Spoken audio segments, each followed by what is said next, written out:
Hello everyone. இன்னைக்கு என்ன ஸ்டோரின்னு பார்ப்போமா?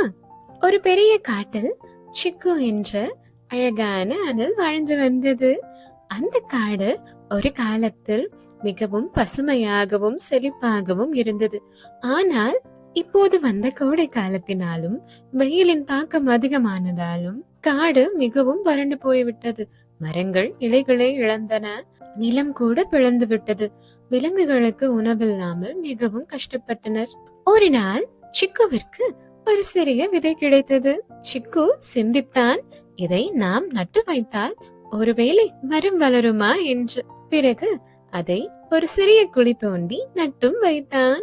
வெகு தூரம் சென்று போய் தண்ணீர் கொண்டு வந்து தினமும் அந்த செடிக்கு ஊற்றி வந்தான். சில நாட்கள் கழித்து அந்த விதையிலிருந்து ஒரு சிறிய செடி முளைவிட்டது.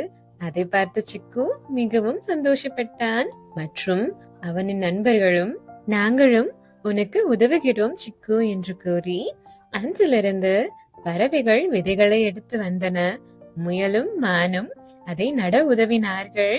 நம் யானையும் தண்ணீர் கொண்டு வந்து செடிகளுக்கு ஊற்றினான். அந்த அனைத்து செடிகளும் முளைவிட ஆரம்பித்தது.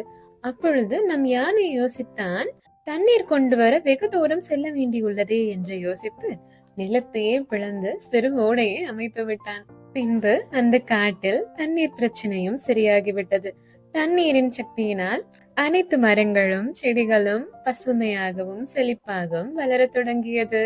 அப்பொழுது சிக்குவின் நண்பர்கள் சிக்குவிடம் சொன்னார்கள், உன் முயற்சியால் தான் காடு பழைய நிலைமையை அடைந்தது என்று. அதற்கு சிக்கு சிரித்தபடி கூறினான், நான் எடுத்த முயற்சிக்கு நீங்கள் எல்லாம் ஒத்துழைப்பு கொடுத்து உதவியதால் மட்டுமே இது சாத்தியமானது என்று.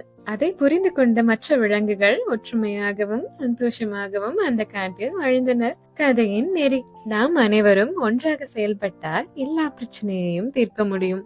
ஒற்றுமை இருந்தால் உலகையே மாற்றலாம். அடுத்த கதையில் சந்திப்போம்.